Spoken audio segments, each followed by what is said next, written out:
ॐ यो भूतं च भव्यं च सर्वं यश्चाधितिष्ठति स्वर्यस्य च केवलं तस्मै ज्येष्ठाय ब्रह्मणे नमः।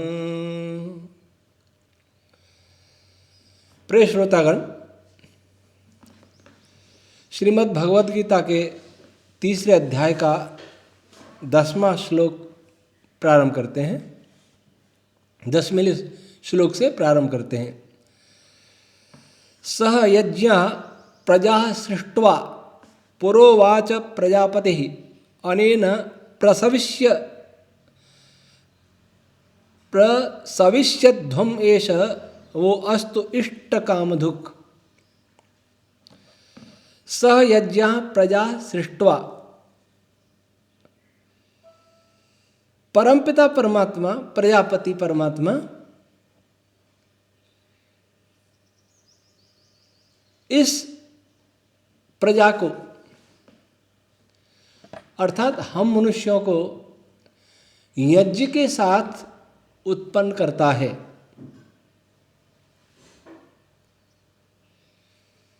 और यज्ञ उत्पन्न करता है, इसका क्या अर्थ है? अर्थात यज्ञ परोपकार, संगतिकरण की भावना, त्याग की भावना, पदार्थों के सृष्टि के पदार्थों के उचित उपयोग का ज्ञान, इसके साथ उत्पन्न करता है। जब मनुष्य की उत्पत्ति होती है उस समय मनुष्य के लिए परमात्मा सारे पदार्थों को पहले से उत्पन्न कर देता है। अन्न है, फल है, फूल है, ये सब पहले इस धरती पर आ जाते हैं। बाद में दुग्धारी भी बनता है। तो सारे पदार्थ उसने पैदा कर दिए और इस भावना से पैदा किए और अर्थात पैदा करके उस प्रजापति परमात्मा ने, ईश्वर ने मनुष्य को कहा, क्या कहा वो आगे बताएंगे। क्योंकि परमात्मा स्वयं यज्ञ रूप है, उसका एक नाम यज्ञ भी है। अनेक नामों में से एक नाम यज्ञ भी है। तस्माद् यज्ञात् सर्वहोता ऋचा सामान्य यज्ञने, ये वेद का मंत्र है। यहाँ यज्ञ शब्द जो है वो परमात्मा के लिए है, तो उसका स्वयं का नाम यज्ञ है और वो सृष्टि में यज्ञ ही कर रहा है। निरंतर आहुतियां डाल रहा है, विभिन्न रश्मियों की, विभिन्न कणों की, विभिन्न प्रकार के पदार्थों की, विकिरणों की आहुतियां डाल रहा है। और उस आहुति डालने से नाना लोकों का निर्माण हुआ, नाना प्रकार के कणों का निर्माण हुआ, नाना प्रकार की वनस्पतियों का निर्माण हुआ और हो रहा है। हमारे शरीर का निर्माण हुआ और निर्माण करके वो हमें दे रहा है। सबको सुसंगत भी रखता है। इस सृष्टि में देखेंगे तो परस्पर सबकी संगति है। कोई किसी से झगड़ा नहीं करता, कोई किसी का हक नहीं छीनता, अधिकार नहीं छीनता, कोई अपने कर्तव्य से पीछे नहीं हटता।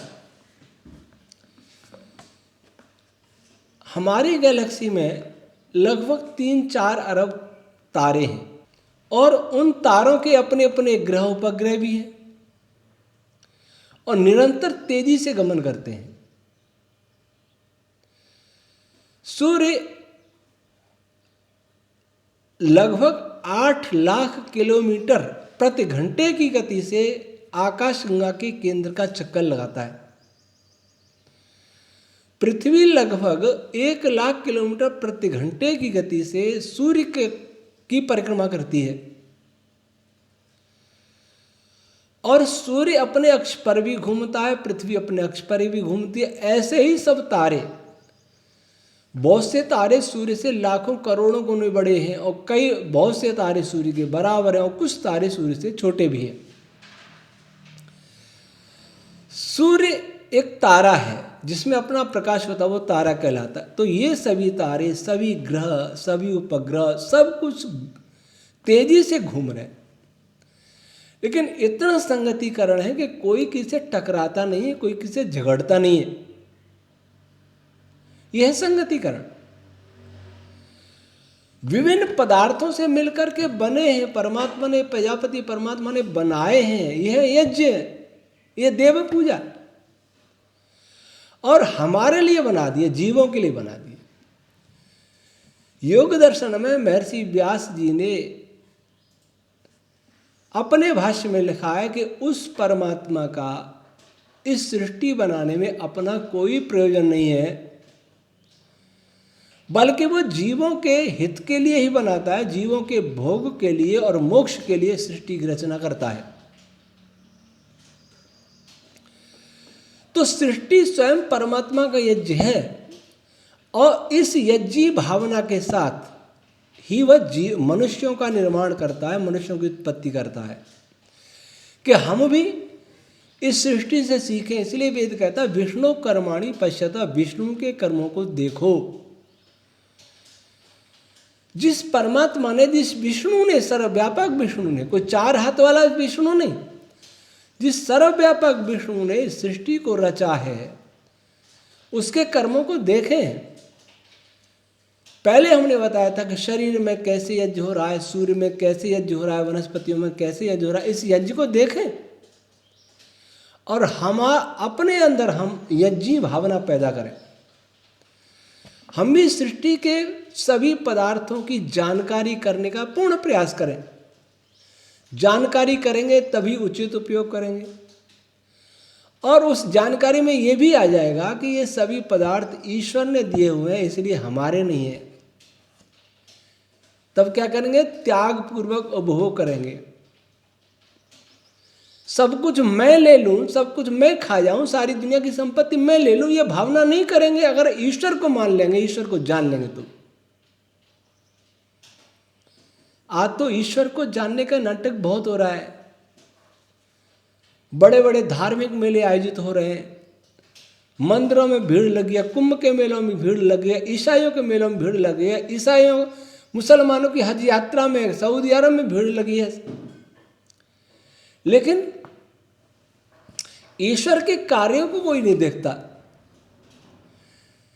ईश्वर की सृष्टि में संपूर्ण व्यवस्था है, मैनेजमेंट है, सुव्यवस्था है। ईश्वर का प्रत्येक पदार्थ जीवों की भलाई के लिए, जीवों के लिए, अपने लिए नहीं। नादन पिबन्ति नद्यः स्वमयेव नाभ्यः स्वयं न खादन्ति फलानि वृक्षाः। नदियां अपना जल नहीं पीती, अपने लिए नहीं, उनका जल उनके लिए नहीं है, वृक्षों के फल उनके लिए नहीं है। किसके लिए? जीवों के लिए। महर्षि भगवान कपिल के मन में प्रश्न आया कि जीव का अस्तित्व सिद्ध कैसे करें? ईश्वर तो है, ठीक है, पर जीवात्मा है, इसकी सिद्धि कैसे करें? जो लोग ईश्वर और जीवात्मा को एक मान लेते हैं, वे सांख्य को बिल्कुल नहीं समझते। सांख्य दर्शन में महर्षि कपिल ने एक सूत्र लिखा, संहत परार्थत्वात् पुरुषस्य। ये सृष्टि का जो संघात है, ये त्रिगुणात्मक प्रकृति से जो सृष्टि बनी है, बड़े बड़े लोक से लेकर के हमारे शरीर, वनस्पतियां तक, वे परार्थ है, दूसरे के लिए है। सूर्य अपने लिए नहीं, चंद्रमा अपने लिए नहीं, पृथ्वी अपने लिए नहीं, वनस्पति अपने लिए नहीं, तारे अपने लिए नहीं, शरीर अपने लिए नहीं है, सब कुछ जीवात्मा के लिए है। इसीलिए जीवात्मा का अनुमान होता है कि कोई है। ये दिखाई देने वाला अथवा अदृश्य जगत जो भी है, वह जिसके लिए है वो और कोई है, लेकिन है चेतन, जब भी उपभोग करेगा। तो इससे क्या अर्थ निकला कि सृष्टि का प्रत्येक पदार्थ अपने लिए नहीं है, किसी अन्य के लिए है। वैसे ही परमात्मा कहता है, तो इसी भावना से परमात्मा ने हमको शरीर दिया, जन्म दिया कि हे जीवो, तुम लोग यज्ञी भावना को बनाए रखना। अनेन प्रसविष्यध्वम,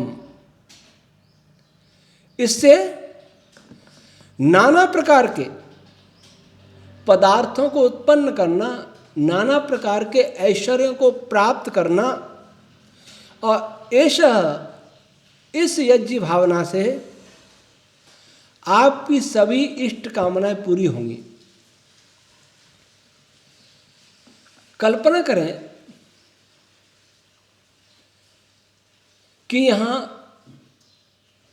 बहुत भोजन सामग्री रखी है और बहुत सारे मनुष्य हैं। सबको कहा जाए कि तुम इस भोजन सामग्री का उपयोग करो, तो एक तो तरीका यह है कि हम भोजन सामग्री को त्याग भाव से उपभोग करें। मैं आपको दूं, आप मुझे दें, एक तो ये होगा। और एक होगा कि सब लूट के खाएं, तो शांति किस में रहेगी? लूट के खाने में कि परस्पर बांटने में? दुख किस में होगा? लूट के खाने में कि परस्पर बांटने में? कभी बांटने में विवाद नहीं होता, कभी बांटने में दुख नहीं होता, छीनने में दुख होता है। आज संसार में दुख इसीलिए है कि छीना झपटी का दौर चल रहा है।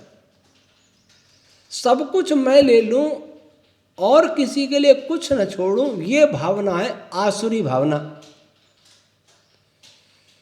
इसके लिए कथा आती है। प्रजापति ने देवों और असुरों दोनों को भोजन के लिए आमंत्रित किया। असुर उसे कहते हैं, असुर कोई सींग और पूंछ वाला नहीं है, कोई जो अपने प्राण पोषण के लिए तत्पर रहता है, जो स्वार्थी होता है वही असुर है। जो अपने प्राणों में ही रमण करता है, प्राण पोषण में ही रमण करता है, वो असुर है। और देव जो देने में विश्वास करता है, जो दूसरे को देता है, वह देव है।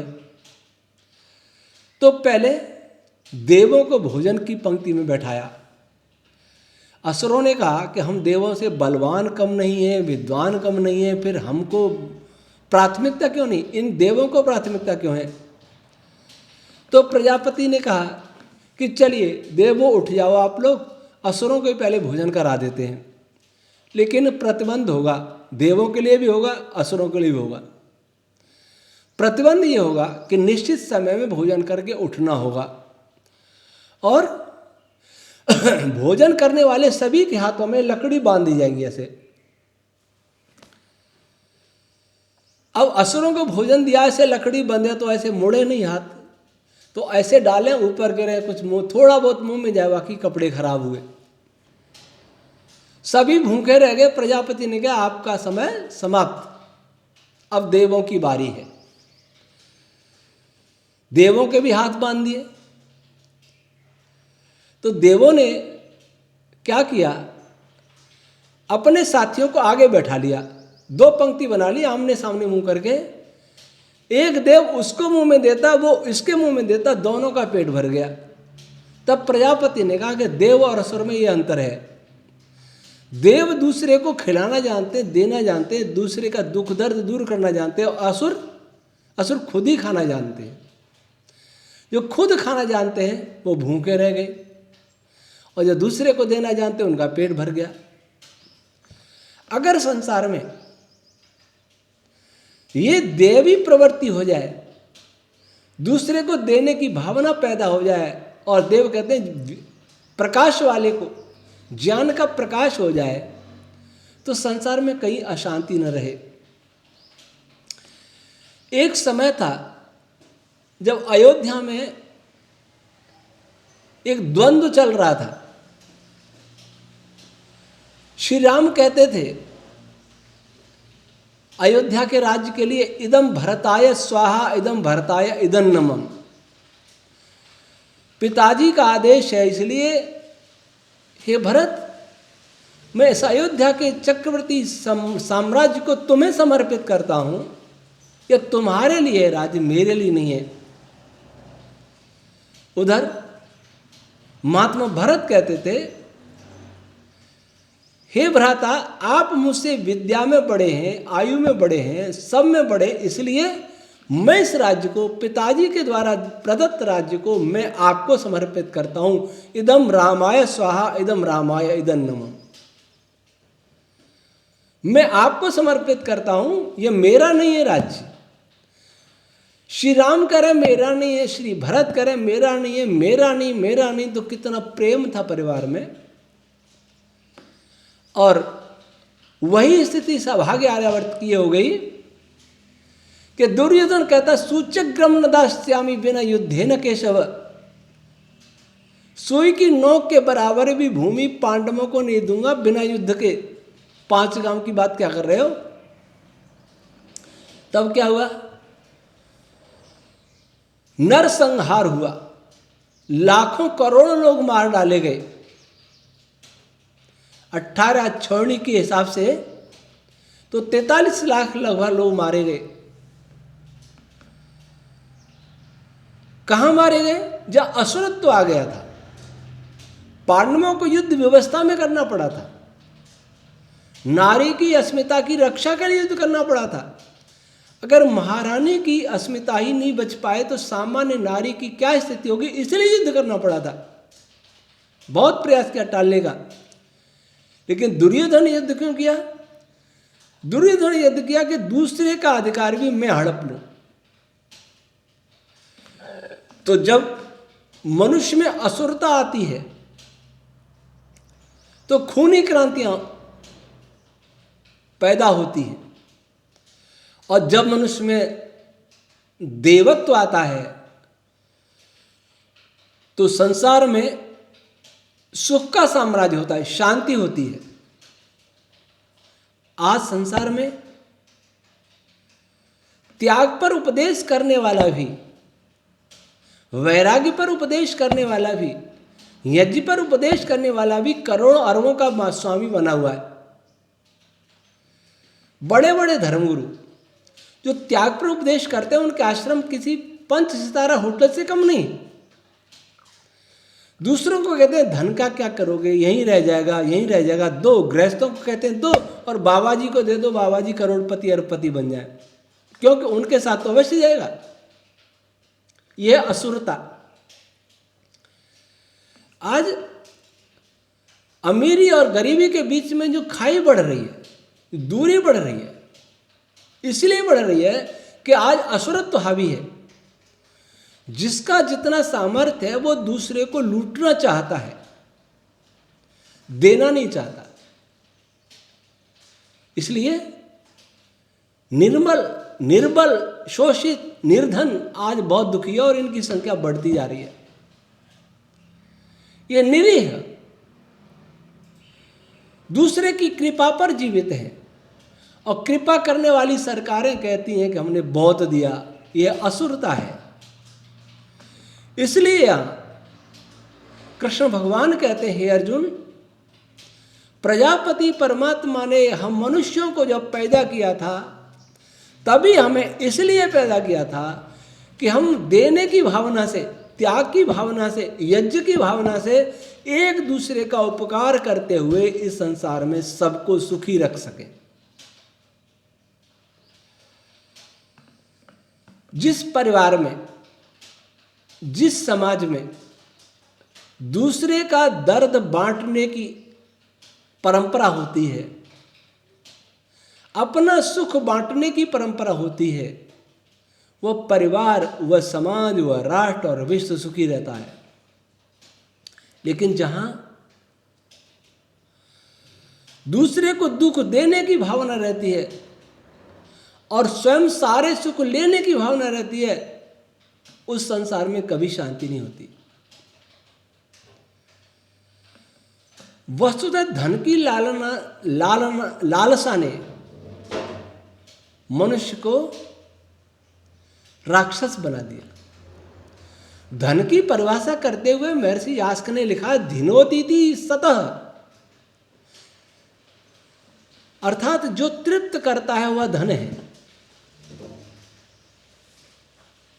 साधन मान लो, जो भी मान लो, सब धन के रूप में है, जो तृप्त करता है। लेकिन जिस साधन से तृप्ति नहीं हो वो धन नहीं है, वो निधन है, मृत्यु है। जिस भूख से मेरी तृप्ति नहीं होती हो, मेरी भूख नहीं मिटती हो, वो भोजन किस काम का? जिन वस्त्रों से मेरा तन नहीं ढका जाता हो, सर्दी और गर्मी नहीं रुकती हो, वो वस्त्र किस काम के? जो धन मुझे तृप्त नहीं करता है, संतुष्ट नहीं करता, वो धन किस काम का? वो तो निधन है, मृत्यु है। आज संसार के अरबपति, खरबपति और इनसे बड़ी पूंजीपतियों से अगर ये पूछा जाए कि क्या आप अपने धन से संतुष्ट हैं, कोई भी नहीं कहेगा संतुष्ट। अगर वो ऐसा हो कहे तो उसे फिर ये शोषण जो कर रहा है और अधिक धन संग्रह कर रहा है, उस पर उसे रोक लगानी चाहिए, उसे बांटना शुरू करना चाहिए। इसका अर्थ प्यास नहीं मिटी, सारा पीते पीते कुआं क्या समुद्र खाली कर दिया, प्यास नहीं मिटी तो वो कैसा जल है? सब कुछ धरती के साधनों को समेट के बैठ गए, फिर भी संतुष्टि नहीं हुई, तृप्ति नहीं हुई, तो वो कैसा धन है? फिर लिखते हैं देवान भावयतानेन ते देवा भावयन्तु वह परस्परम भावयन्त श्रेय परम अवाप्स्यथ। इस यज्ञ की भावना के द्वारा हम यज्ञ से केवल अग्निहोत्र समझ लेते हैं, हवन समझ लेते हैं, ये बड़ी भूल है। हवन, अग्निहोत्र ये तो प्रतीक है, इनकी सुगंध से भी परोपकार होता है, लेकिन ये प्रतीक है, इससे काम नहीं चलेगा। पेट की भूख हवन से शांत नहीं होगी, भोजन पेट में चाहिए। तो हवन अलग चीज है, हवन प्रतीक है, वह भी यज्ञ है, लेकिन वास्तविक तो यज्ञ तो हुआ है जो हमारी इंद्रियों से होता है, हमारी आत्मा से होता है, हमारी इंद्रियों में संगतिकरण रहता है, हमारी इंद्रियां परोपकारों में मुखी होती हैं, हमारी इंद्रियां स्वार्थी नहीं होती हैं, वो इंद्रियों का यज्ञ है। तो यहां लगते हैं यज्ञ के द्वारा अनेन देवों को बढ़ाओ। किसको बढ़ाओ? जब हमारे अंदर परोपकार की भावना आती है, त्याग की भावना आती है, तो हमारा आत्मा पवित्र होता है और हमारी इंद्रियां समृद्ध और पवित्र होती है, निर्मल हो जाती हैं। यह देव शब्द का दिव्य गुण है और देव शब्द का इंद्रियां भी है। जब व्यक्ति परोपकारी होता है तो उसके अंदर अनेक दिव्य गुण उत्पन्न होते हैं। वह सत्यवादी होता है, वह अहिंसावादी होता है, वो ब्रह्मचारी होता है, वो तपस्वी होता है, वो पवित्र आत्मा होता है, उसके अंदर करुणा होती है, दया होती है, कपट नहीं होता, छल नहीं होता, झूठ नहीं होता, ईर्ष्या नहीं होती, काम नहीं होता, अहंकार नहीं होता। अर्थात आसुरी भाव दूर हो जाते हैं और दैवी भाव उसके अंदर प्रकट होते हैं। किसके द्वारा? यज्ञी भावना के द्वारा, परोपकार की भावना के द्वारा। और देवा भावयन्तु यह वह, और यह दिव्य गुण प्रकट हो जाते हैं, हमारी इंद्रियां पवित्र हो जाती हैं, तो हमें समृद्ध करती हैं, हमें संपन्न बनाती हैं, हमारी उन्नति करती हैं। जब हमारे अंदर ये सत्य, अहिंसा, ब्रह्मचर्य, अस्तेय, अपरिग्रह, शौच, संतोष, तपस्, स्वाध्याय, ईश्वर प्रणिधान, ये 5 यम और 5 नियम, ये दिव्य गुण है। जब ये हमारे अंदर पैदा हो जाते हैं तो क्या होता है? आत्मा को समृद्ध करते हैं, आत्मा को मुक्ति की ओर ले जाते हैं, आत्मिक शांति मिलती है, आत्मिक आनंद की प्राप्ति होती है। और जो झूठे छली कपटी लोग होते हैं वो कभी शांत नहीं होते। सत्य पर चलना कैसा है? जैसे साफ सुथरे सीधे मार्ग पर चलना, दौड़ना, कोई दुर्घटना की संभावना नहीं, सीधा अपनी लेन में चल रहा है, साफ सुथरा है, कोई आगे कोई स्पीड ब्रेकर नहीं है, कोई बाहर नहीं आ रहा, कोई पीछे से टक्कर नहीं मार रहा। ऐसा मार्ग है सत्य पर चलने वाला। क्योंकि सत्य बोलने के लिए गणित नहीं लगाना पड़ता, उलझन में नहीं फंसना पड़ता, क्या बोलना है क्या नहीं बोलना ये सोचना नहीं पड़ता। और झूठ बोलने के लिए सोचेगा कि उसके सामने क्या बोलूं, दूसरे आदमी को बताओ तो वहां क्या बोलूं, तीसरे को बताओ तो वहां क्या बोलूं, पुलिस वाला आ गया तो वहां क्या बोलूं, कोर्ट में क्या बोलूं, इसी गणित में रहता है, शांति नहीं मिलती। फिर ये सोचता है कि ये झूठ पकड़ा गया तो उसको सत्य सिद्ध करने के लिए फिर और कौन सा झूठ बोलूं, उसको सत्य सिद्ध करने के लिए फिर और कौन सा झूठ बोलूं। अर्थात अशांति ही अशांति। झूठ बोलना ऐसा है जैसे ट्रैफिक में चलना, इधर से टकराएगा, इधर से टकराएगा, आगे से टकराएगा, पीछे से टकराएगा। ये भारी ट्रैफिक में चल, भारी जाम में चलना झूठ बोलना, कांटों भरे रास्ते पर चलना झूठ बोलना, और सत्य पर चलना, साफ सुथरे मार्ग पर चलना, बिल्कुल साफ, कोई भी नहीं उस पर दूसरा, कोई बनावटीपन नहीं है उसमें। झूठ बोलने में बनावट है, कृत्रिमता है। तो कृत्रिमता, बनावट, झूठ कभी हृदय को, मस्तिष्क को शांति नहीं दे सकते। इसलिए इसी प्रकार से अहिंसा, दूसरे को पीड़ा देने की भावना भी कभी मनुष्य को शांति नहीं दिला सकती। और दूसरे पर करुणा करेंगे तो आपको हृदय से, मन से प्रसन्नता होगी, शांति मिलेगी। ये विचार पैदा होगा, मुझे बहुत अच्छा किया मैंने, मुझे ऐसा ही करना चाहिए था। और हिंसक प्राणी कभी शांत नहीं हो सकता। ऐसे कामी लंपट व्यक्ति भी कभी शांत नहीं रह सकता, और जितेंद्रिय व्यक्ति शांत रहता है। इसलिए यहां कहा कि यज्ञ के द्वारा, त्याग भावना के द्वारा और इंद्रियों के परस्पर संगतिकरण के द्वारा, उनके सदुपयोग के द्वारा, सृष्टि के पदार्थों के सदुपयोग के द्वारा दिव्य गुणों को बढ़ाओ, और फिर वे बढ़े हुए दिव्य गुण आपको बढ़ाएंगे, अर्थात आपके आत्मा को उन्नति के मार्ग पर ले जाएंगे। परस्परम भावयन्तः, इस प्रकार दिव्य गुण और आप दोनों एक दूसरे को बढ़ाते हुए श्रेय को प्राप्त करेंगे। श्रेय का मोक्ष, एक श्रेय मार्ग है, एक प्रेय मार्ग है। श्रेय मार्ग मोक्ष का मार्ग है, प्रेय मार्ग संसार का मार्ग है।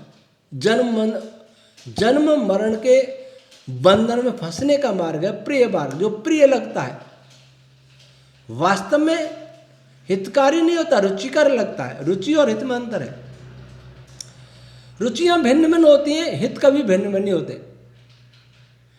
रुचियां एक दूसरे से टकरा सकती हैं, हित कभी टकराते नहीं। आज संसार रुचियों पर चल रहा है। रुचियां संसार में खून बहाती हैं, रुचियां बलात्कार कराती हैं, रुचियां चोरी कराती हैं, रुचियां हत्याएं कराती हैं, रुचियां डाके डलवाती हैं, रुचियां झूठ छल कपट कराती हैं, रुचियां रिश्वत दिलाती हैं, रुचियां सत्ता के संघर्ष के लिए एक दूसरे को नीचा दिखाती हैं, गिराती हैं। और हित कभी ऐसा नहीं करते। जिसमें मेरा हित है उसमें आप किसी का भी अहित नहीं हो सकता।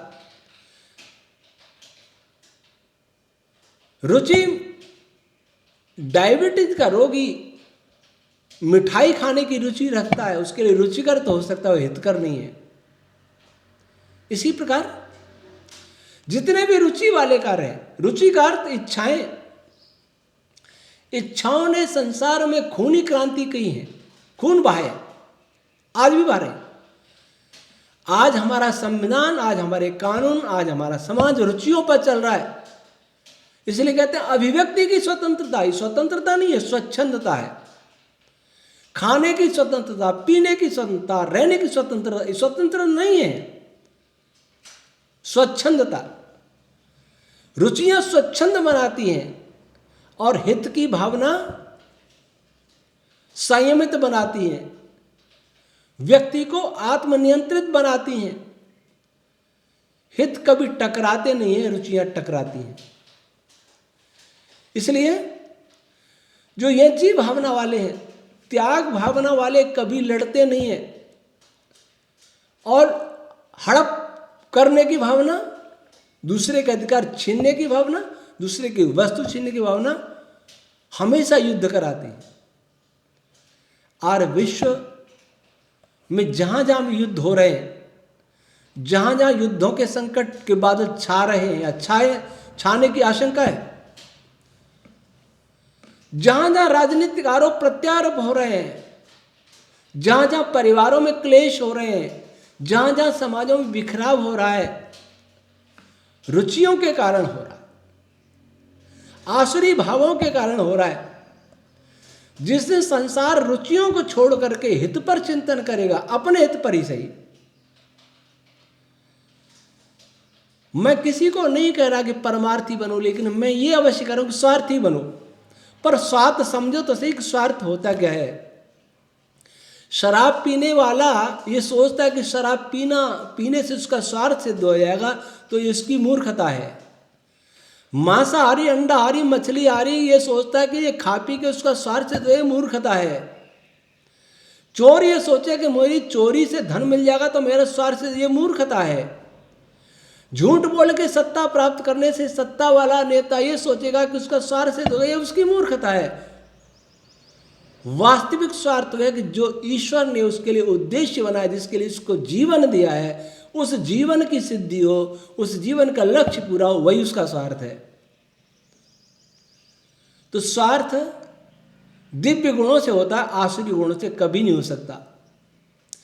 हित दिव्य गुणों से ही सिद्ध होता है, प्राप्त होता है, आसुरी गुणों से कभी नहीं हो सकता। इसलिए गीता में कृष्ण महाराज कह रहे हैं कि दिव्य गुणों को तुम बढ़ाओ परोपकार की भावना के द्वारा, यज्ञ के द्वारा, और वे दिव्य गुण तुम्हें बढ़ाएं।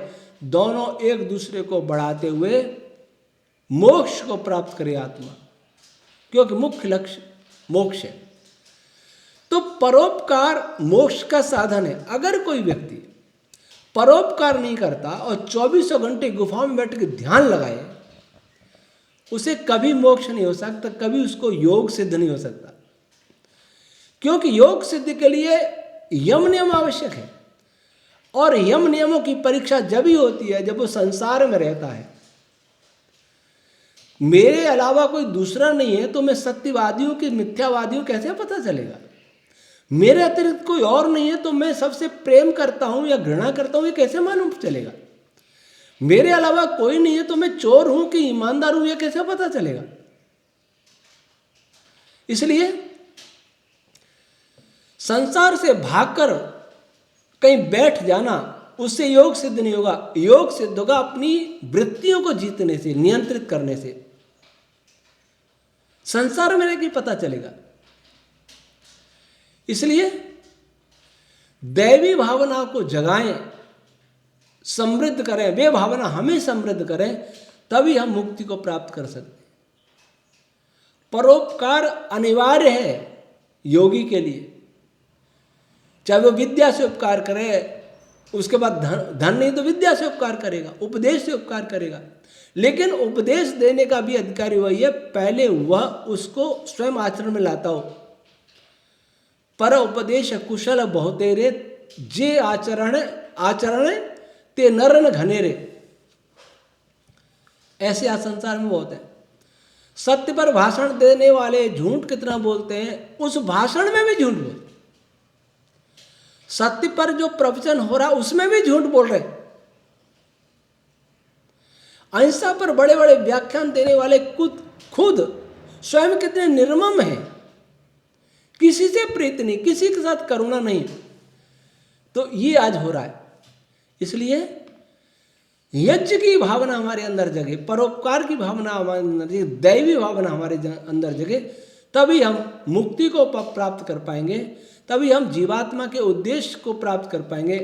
आज इतना ही शेष, अगले रविवार को ओम शम।